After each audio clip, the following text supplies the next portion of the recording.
Dear students, आज हम 8वीं क्लास के मैथ की प्रश्नावली 2.2 को शुरू करेंगे। 2.1 हमने कर ली थी। तो उसके अंदर हमने क्या किया था कि अगर हमें कोई समीकरण दिया तो उसका हल किया था, और हल करने का मतलब आपको पता है जो उसके अंदर चर का मान उसको हमें ज्ञात करना है। तो अब 2.2 के अंदर क्या है कि आपको स्वयं एक समीकरण बनानी है और उस समीकरण को बनाने के बाद उसको हल भी करना है।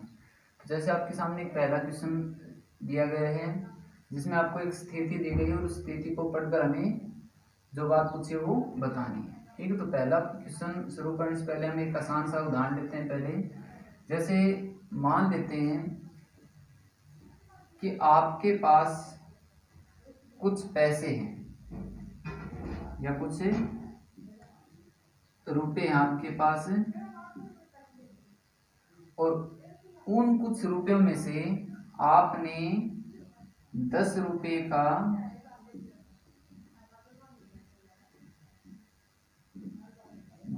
का कोई सामान खरीद लिया। 10 रुपए का आपने क्या खरीदा, कोई सामान खरीद लिया, और सामान खरीदने के बाद आपके पास अभी भी 90 रुपए बाकी हैं। तो बताइए आपके पास पहले कितने रुपए थे। बिल्कुल एक आसान सी स्थिति है कि आपके पास कुछ रुपए हैं, उन रुपयों में से आपने 10 रुपए का सामान खरीदा, और सामान खरीदने के बाद भी आपके पास कितने रुपए बचे हुए हैं, 90। तो सामान खरीदने से पहले आपके पास कितने रुपए थे। ठीक है, तो आप वैसे तो बता देंगे हमारे पास 100 थे, 100 का हमने सामान खरीदा तो हमारे पास कितने बच गए, 90। लेकिन इसको समीकरण बना के देखिए कैसे हल करेंगे। मान लेंगे हम कि हमारे पास कुल पहले कितने रुपए थे, x, उनमें से हमने 10 रुपए का सामान खरीदा, यानी कि वो तो कम हो गए, और कम हुए तो इसका मतलब हम क्या करेंगे, घटाएंगे, और कितना घटाएंगे, 10 रुपए घटा देंगे। ठीक है, तो 10 रुपए घटाने के बाद हमारे पास कितने रुपए बच जाते हैं बाकी, यानी कि ये काम कर लेने के बाद कितने बचते हैं, 90 रुपए बचते हैं। अब हमें इस x का मान निकालना है, तो इस -10 को इस तरफ भेज देंगे, और -10 उस तरफ जाए क्या हो जाएगा, प्लस का हो जाएगा। तो 90 + 10 हमारे पास कितने हो जाएंगे, 100। यानी कि हमें पता चल गया कि पहले हमारे पास कितने रुपए थे, 100 रुपए थे, जिनमें से हमने 10 का सामान खरीदा, और 90 रुपए हमारे पास बाकी रहेगी। क्लियर।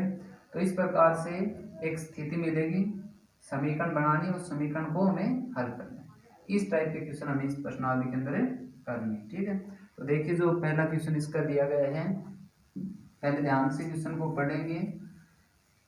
अगर आपने ध्यान से क्वेश्चन को अच्छे प्रकार पढ़ लिया तो आपका ये मान के चलिए करने में बिल्कुल आसान हो जाएगा कि अगर आपको किसी संख्या से 1/2 घटाने, यानी कि आपके पास कोई संख्या उसमें से आपको 1/2 घटा देना, और घटाने के बाद जो परिणाम मिलता है, यानी कि घटाने के बाद कोई जो संख्या में मिलती है वो हमारा परिणाम, उसको हमें 1/2 से गुणा करनी है, और गुणा करने के बाद हमें लास्ट में क्या मिलेगा, 1/8 प्राप्त होता है। तो वह संख्या क्या है, यानी कि वो कौन सी संख्या है जिसमें से 1/2 घटाएं, और घटाने के बाद उसको 1/2 से गुणा करें तो हमें क्या मिले, 1/8 मिले। तो देखिए इसको कैसे करेंगे हल में, और इन क्वेश्चनों में जो चीज हमें ज्ञात करनी होती है हम उनको मान के चल पड़ेंगे। तो यहाँ पर हमें वो संख्या ज्ञात करनी है, तो मान लेते हैं संख्या, माना संख्या को क्या मान लेते हैं हम, x मान लेते हैं। ठीक है, आप कुछ और भी मान सकते हो, जैसे y मान ले, z मान ले, लेकिन हम यहाँ पर x मान के चलते हैं। अब प्रश्नानुसार हम एक समीकरण बनाएंगे, प्रश्नानुसार। ठीक है, इनकी प्रश्न में जो बात दी गई है उनके अनुसार एक समीकरण बनाते हैं। पहले हमारे पास संख्या थी, उसमें से घटानी है, घटाने मतलब कम हुई है, और कम के लिए हमेशा हम माइनस का निशान लगाते हैं। तो x में से घटाएंगे 1/2। ठीक है, घटाने के बाद हमें ये चीज मिल जाती है। अब जो हमें ये परिणाम मिले है उसको 1/2 से क्या करनी है, गुणा करनी है। तो गुणा में आपका 1/2। ठीक है, और अब जो हमें प्राप्त होता है वो कितना प्राप्त होता है, 1/8। इनकी गुणा करने के बाद प्राप्त होता है, इसलिए हम बराबर का निशान लगाएंगे। तो देखिए इसको हल करते हैं। अब हल करने के लिए आपको पहले ही बताया था कि हम जो चर है उसको एक तरफ करेंगे, उसके अलावा जो संख्या उनको RHS में भेज देंगे। और भेजने का रूल आपको बता दिया था कि माइनस वाले प्लस, प्लस वाले माइनस, गुणा वाले भाग में और भाग वाले गुणा में देंगे। अब यहाँ पर देखिए, पहले तो हमें ये देखनी कौन सी संख्या ज़्यादा दूर है। तो हमारी 1/2 इस x से क्या है, ज़्यादा दूर है। और इसके साथ देखिए क्या ये गुणा में है, तो गुणा वाली जो संख्या है वो उस तरफ जाके क्या हो जाएगी, प्लस की हो जाएगी। लेकिन एक आसान सी बात बता देता हूँ, अगर गुणा में यहाँ पर 1/2 है तो ये संख्या दूसरी तरफ जाके पलट जाएगी और ये क्या बन जाएगी, 2/1 बन जाएगी। तो x माइनस 1/2, 1/8 वहाँ पर पहले से ही है, गुणा में आप कर दीजिए इसको पलट के 2/1। क्लियर है। अब देखिए आपका, अब पहले इसको सोल्व कर देते हैं। ये यहाँ से कट जाएगा, 2 एकम 2, 2 चौके 8। ठीक है, तो ऊपर हमारे पास 1 बचा और नीचे क्या बचा है, 4 बचे हैं, 1/4।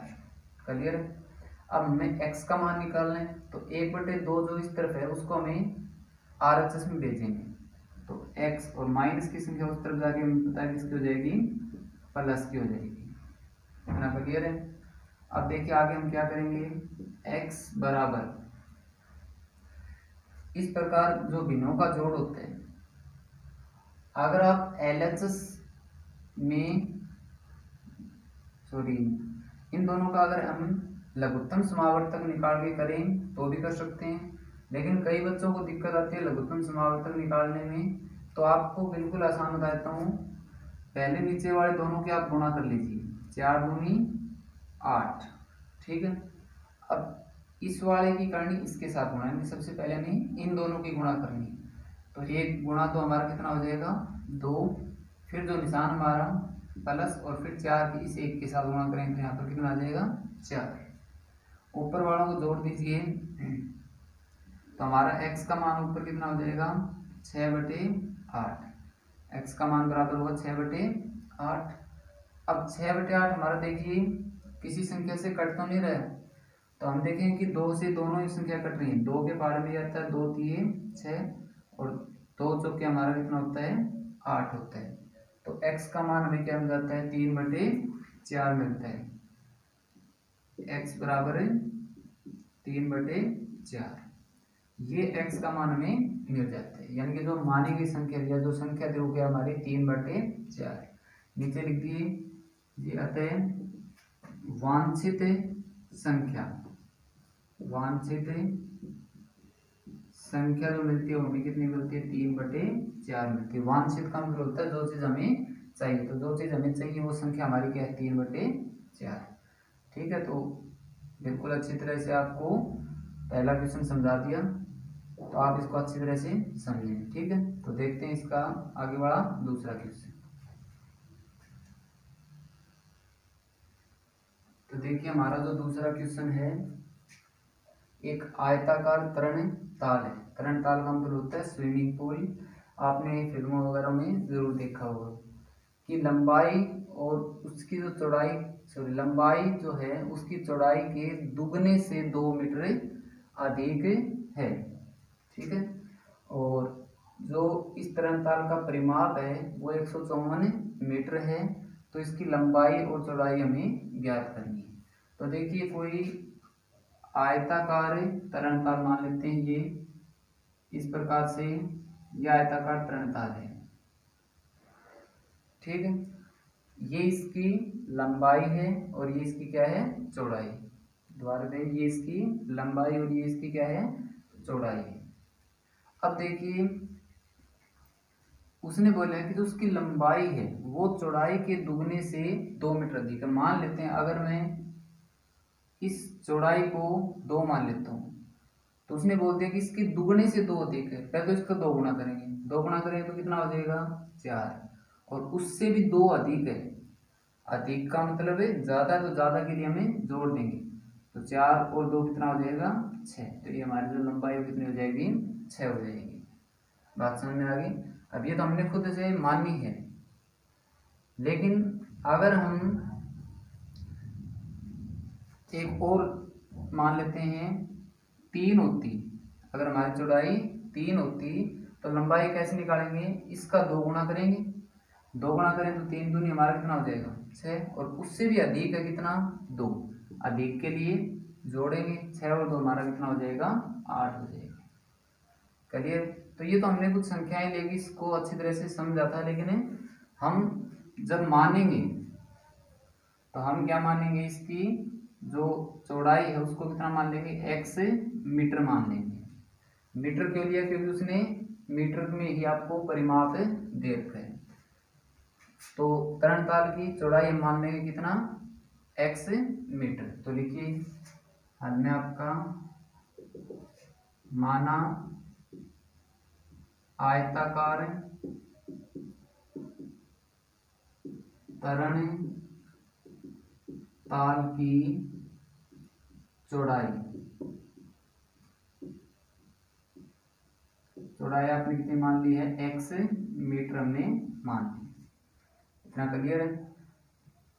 अब अगर चौड़ाई हमें दी गई है तो लंबाई देखिए कैसे निकालेंगे, इसलिए आयताकार तरण ताल की लंबाई क्या बनेगी, देखिए हमने अभी एग्जांपल देखा था कि इसका 2 गुना करेंगे, 2 गुना करने मतलब इसको 2 से गुणा कर देते हैं, 2 से गुणा कर दी। अब गुणा करने के बाद भी ये अधिक है, और अधिक कितना है, सिर्फ 2 मीटर, तो इसमें हम 2 को और जोड़ देंगे, तो इतने मीटर हमारी क्या होगी, लंबाई होगी। ठीक है, इस चीज को ध्यान से समझिए कि जो लंबाई है वो चौड़ाई के दुगने से 2 अधिक है।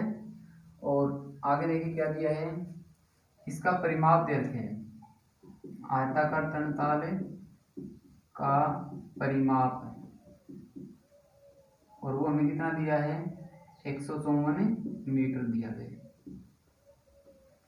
ठीक है, इतना समझ में आ गया। अब आगे देखिए हम क्या करेंगे, आप यहाँ पर लिख दीजिए प्रश्नानुसार कर दीजिए, प्रश्नानुसार तरणताल की लंबाई होगी, तरणताल का परिमाप हो गया। अब परिमाप जो होता है किसी भी आयत का परिमाप, वो हम कैसे निकालते हैं, आप यहाँ पर लंबाई लिख दीजिए आप 2x प्लस 2 मीटर। आयत का जो परिमाप होता है वो क्या होता है, देखिए 2 गुणा लंबाई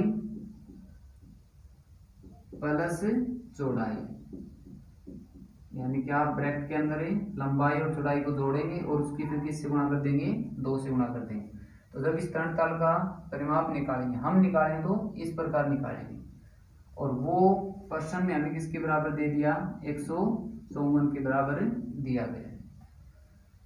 अब 2 गुणा लंबाई जो है वो कितनी हमारी 2x प्लस 2 है, 2x प्लस 2 है, प्लस जो चौड़ाई हमने मानी है कितनी मानी है, x मानी है, बराबर हमारा कितना हो जाएगा 154 हो जाएगा। ठीक है, अब आगे देखिए 2 गुणा 2x तो ये हो गए, और इसमें 1x और जोड़ देंगे, तो 2x और 1x हमारा कितना हो जाएगा 3x प्लस 2 बराबर हमारा 154। ठीक है, अब हमें इस समीकरण को हल करना है, समीकरण तो हमारी बन गई, और समीकरण में हमें x का मान निकालना है। तो इसके अलावा जो संख्या है, एक तो 2 है, एक 3 है, एक 2 है, इसको आपको इस 154 की तरफ भेज देना। देखिए पहले कौन जाएगी, ये 2 संख्या जाएगी, ये वाली संख्या, और ये इसके साथ क्या है, गुणा में है, तो उस तरफ जाए क्या हो जाएगी, ये भाग में हो जाएगी, इस तरफ रह जाएगा हमारे पास है 3x प्लस 2, 154 भाग में हमारा कितना हो जाएगा 2। इतना क्लियर है। और जब इसको हम कैंसिल आउट करते हैं तो देखिए 2 से 14, 1 हासिल गई, 4 के साथ मिलकर वो क्या बन गया 14, और 2 से फिर आपका कितना हो जाएगा 14 हो जाएगा। तो अब यहाँ पर मिल गया हमें 77। अब हमें देखिए 2 को उस तरफ भेज देना है, तो 3x बराबर है 77 माइनस का 2, क्योंकि प्लस वाली संख्या उस तरफ जाए क्या हो जाएगी, माइनस हो जाएगी। अब देखिए कितना बचता है हमारे पास, 73 में से जब आप 2 को घटाते हैं तो कितना बचेगा, 75 बचेगा। अब x का मान चाहिए तो 3 गुणा में है, वो उस तरफ जाए क्या हो जाएगा, भाग में हो जाएगा, तो भाग में 3। और 3 को जब 75 से कैंसिल आउट करें तो हमारे पास कितना बचेगा 25, क्योंकि 25 गुणा 3 हमारा कितना होता है 75 होता है। तो हमें जो x का मान मिला वो कितना मिलेगा 25 मिलेगा। ठीक है, लेकिन ये जो मान है वो x का है और हमें क्या बताने हैं, जो तरणताल आयताकार उसकी लंबाई और चौड़ाई बतानी है। तो नीचे हम बताएंगे अतः तरणताल की चौड़ाई, और वो चौड़ाई देखिए हम x मान के चले थे ना, तो x का मान हमें कितना मिलता है 25, तो 25 मीटर क्या हो जाएगी तरणताल की चौड़ाई हो जाएगी। और लंबाई की बात करें तो तरणताल की जो लंबाई है वो देखिए अब कैसे निकालेंगे, हमें पता है इसका दोगुना करेंगे, तो 2 गुना करेंगे तो 25 का दोगुना कितना हो जाएगा 50, और 50 से कितना अधिक है वो 2 अधिक है, तो हमारे पास कितना हो जाएगा 50 और 2 52 मीटर। ठीक है, तो ये हमारी क्या हो जाएगी तरणताल की चौड़ाई और तरणताल की लंबाई। इस क्वेश्चन को आप अच्छी तरह से करेंगे। ठीक है, तो अब आगे देखते हैं इसका क्वेश्चन नंबर 3।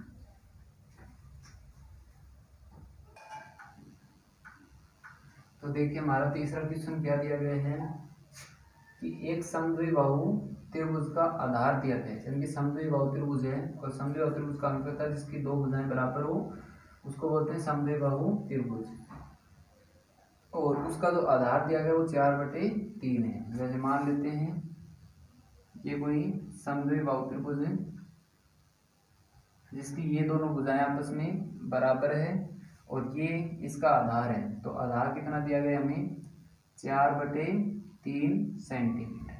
ठीक है, और उसका जो परिमाप है यानी कि तीनों भुजाओं का योग, परिमाप का मतलब है तीनों भुजाओं का जो योग है वो है 4/2/15 सेंटीमीटर। ठीक है, तो जो बातें दी गई है वो उन्हें हमें याद कर लेते हैं। तो हल में देखिए कैसे करेंगे, बिल्कुल आसान क्वेश्चन है। पहले लिख देंगे हमें जो ये समद्विबाहु त्रिभुज है इसके बराबर माप वाली भुजाएं निकालनी है। तो ये मान लेते हैं कि हमारा कितना है x सेंटीमीटर की है। ठीक है, और अगर एक भुजा x से तो बराबर होती है तो ये वाली भी कितनी हो जाएगी हमारी x सेंटीमीटर हो जाएगी। तो माना समद्विबाहु त्रिभुज में समद्विबाहु